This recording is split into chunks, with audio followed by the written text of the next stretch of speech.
नमस्कार मित्रांनो, सध्या मुख्यमंत्री माझी लाडकी बहीण योजनेचे पैसे पात्र महिलेच्या खात्यावर टाकण्याला सुरुवात झालेली आहे। परंतु काहीचे अजून पैसे जमा झाले आहेत की नाही हे समजण्यामध्ये अडचणीचा सामना करावा लागत आहे। सर्वजण पैसे जमा झाल्याची खात्री करण्यासाठी बँकेत जाताना दिसत आहेत। त्यामुळे बँकेत खूप जास्त प्रमाणात गर्दी होत असल्यामुळे त्यामध्ये आपला खूप वेळ वाया जातो आहे। ज्या महिलांना जुलै आणि ऑगस्ट महिन्याचे लाभ अद्याप मिळालेला नाही त्या महिलांना सप्टेंबर महिन्यामध्ये एकूण 4,500 रुपये मिळतील। म्हणजेच आतापर्यंत एकही हप्ता न मिळालेल्या पात्र महिलांना सप्टेंबर महिन्यामध्ये 4,500 रुपये मिळणार आहेत। मग त्यासाठी बँकेमध्ये खात्याला आधार कार्ड लिंक असणे हे बंधनकारक करण्यात आलेले आहे। मित्रांनो, आजच्या व्हिडिओमध्ये आज आपण लाडकी बहीण योजनेचे पैसे खात्यावर जमा झाले की नाही, नेमकं घर बसल्या आपल्याला मोबाईलद्वारे कसं चेक करायचं याबाबतचे 4 सोपे मार्ग बघणार आहोत।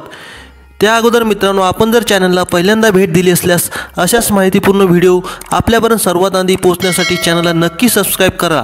चला तर व्हिडिओला सुरुवात करूया। मित्रांनो, लाडकी बहीण योजनेचे पैसे खात्यावर जमा झाले की नाही हे खालील 4 प्रकारे आपण तपासू शकता।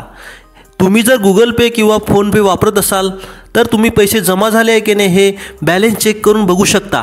आपण बँकेच्या कस्टमर केअरला कॉल करू शकता व बँकेमध्ये जमा झाले आहे की नाही याबाबत कस्टमर केअरला विचारणा करू शकता। जर तुम्ही ऑनलाईन बँकिंग किंवा बँकेच्या ॲपच्या माध्यमातून तुम्ही बँक स्टेटमेंट डाउनलोड करून तुमच्या बँकेत पैसे जमा झाले आहे की नाही हे आपण तपासू शकता। तसेच जर आपला चालू नंबर जर बँक खात्याशी जोडलेला असेल व आपण जर बँकेची SMS सेवा चालू ठेवली असेल तर प्रत्येक व्यवहाराचे संदेश त्यामुळे याद्वारे आपल्याला मिळतील। त्याद्वारे आपल्याला पैसे जमा झाले आहे की नाही हे सुद्धा कळणार आहे।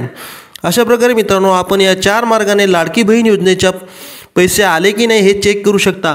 परंतु जर आपण वरीलपैकी सांगितलेले ऑनलाईन बँकिंग, गूगल पे, पेटीएम यासारखे आपण वापरत नसाल तर शेवटी बँकेत जाऊन आपल्याला बॅलन्स चेक करावे लागेल।